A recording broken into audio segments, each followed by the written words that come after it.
బీఆర్ఎస్కు అనుకూలంగా వ్యవహరించాలని తాపత్రయపడిన సింగరేణి యాజమాన్యానికి న్యాయస్థానంలో చుక్కెదురైందా? ఎన్నికల విషయంలో బీఆర్ఎస్ చేస్తున్న తాత్సార్యానికి న్యాయస్థానం గండికొట్టిందా? సింగరేణి ఎన్నికల కోసం పట్టుబట్టిన గుర్తింపు సంఘాలు ఎన్నికల నోటిఫికేషన్ తర్వాత యూటర్న్ తీసుకోవడానికి కారణం ఏంటి? ఎన్నికల నిర్వహణపై స్టే కోరిన సింగరేణి యాజమాన్యానికి హైకోర్టు ఇచ్చిన ఝలక్ ఏంటి? ఇంతకీ ఈ నెల 28న సింగరేణి ఎన్నికలు జరగనున్నాయా లేదా? వివరాల కోసం ప్రైమ్ 9 తెరచాటు రాజకీయం చూద్దాం.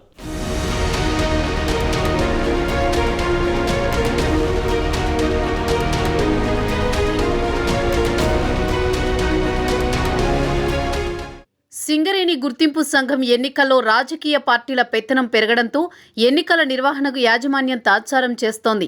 సింగరేణిలో ఎన్నికలకు సంబంధించి సెంట్రల్ లేబర్ డిపార్ట్మెంట్ సెప్టెంబర్ 27న ఎన్నికల నోటిఫికేషన్ రిలీజ్ చేసింది.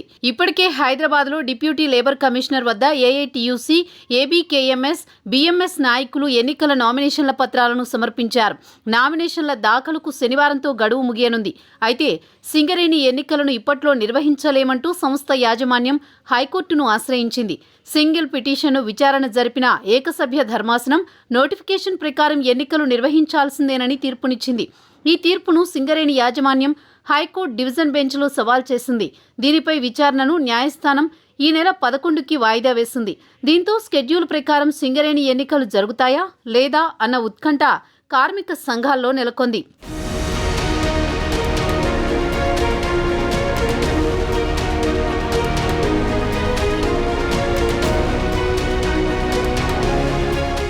సింగరేణి ఎన్నికలను మొదటి నుంచి అధికార పార్టీ బీఆర్ఎస్ వ్యతిరేకిస్తూ వస్తోంది. దీనికి కారణం సింగరేణికి సంబంధించిన మెజారిటీ వాటాను రాష్ట్ర ప్రభుత్వం వాడుకుంది. పెద్ద మొత్తంలో సింగరేణికి విద్యుత్ బకాయిలు చెల్లించాల్సి ఉంది. బీఆర్ఎస్ ఈ అనుబంధ యూనియన్ టీబీజీకేఎస్ సింగరేణి ఎన్నికల్లో ఇచ్చిన హామీలను పూర్తిగా అమలు చేయలేదు.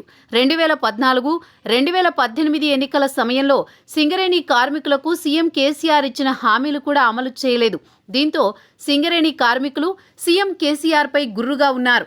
దీంతో గుర్తింపు సంఘం ఎన్నికలు గనక జరిగితే తమ అనుబంధ యూనియన్ ఓటమి పాలైతే సింగరేణి యాజమాన్యంపైన తమ అజమాయిషీ ఉండదనే దురాలోచనతో రాష్ట్ర ప్రభుత్వం ఎన్నికలను వాయిదా వేస్తూ వస్తోంది.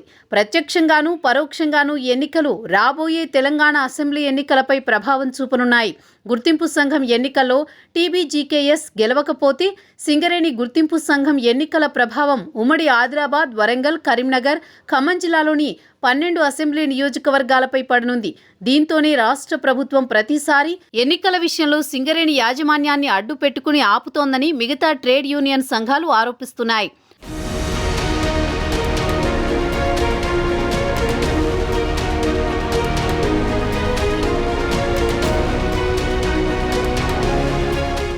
సింగరేణి పరిధిలో 11 ఏరియాల్లో 42,000 మంది కార్మికులు విధులు నిర్వహిస్తున్నారు.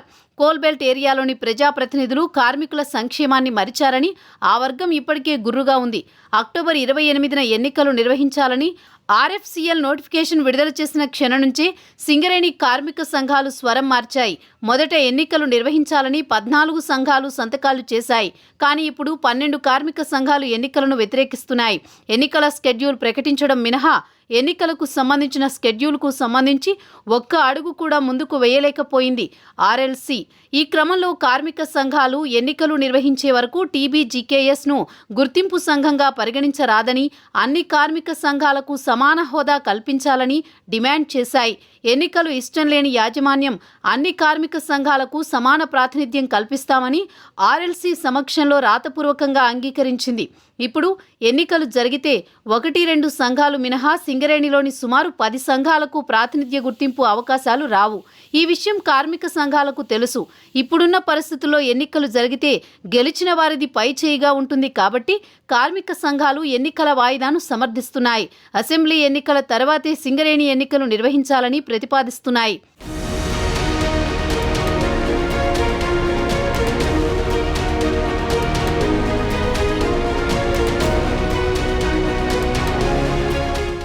సింగరేణి ఎన్నికలు నిర్వహించకుండా ఉండడంలో రాజకీయ కోణం మెండుగా ఉంది. ఉమ్మడి ఆదిలాబాద్ జిల్లాలో మంచిర్యాల, కొమురంభీం, ఆసిఫాబాద్ జిల్లాలో విస్తరించి ఉన్న సింగరేణి ప్రాంతాల్లో 4 నియోజకవర్గాలు ఉన్నాయి. ఇక్కడ సింగరేణి గుర్తింపు సంఘం ఎన్నికల్లో ఎవరు విజేతలైతే ఆ అనుబంధ పార్టీకి చెందిన నేతలే అసెంబ్లీ, పార్లమెంట్ ఎన్నికల్లో గెలుస్తారు. ఇప్పటికే ఇక్కడ ఉన్న టీబీజీకేఎస్ నాయకుల వైఖరిపై కార్మికులు గుర్రుగానే ఉన్నారు. 2 నెలల్లో అసెంబ్లీ ఎన్నికలు పెట్టుకుని 4 అసెంబ్లీ నియోజకవర్గాలను ప్రభావితం చేసే సింగరేణి ఎన్నికల నిర్వహణపై వెనకడుగు వేస్తున్నారు.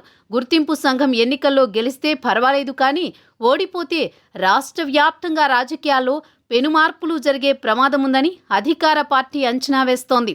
ఈ పరిస్థితుల్లో హైకోర్టు డివిజన్ బెంచ్ తీర్పుపై సర్వత్రా ఉత్కంఠ నెలకొంది.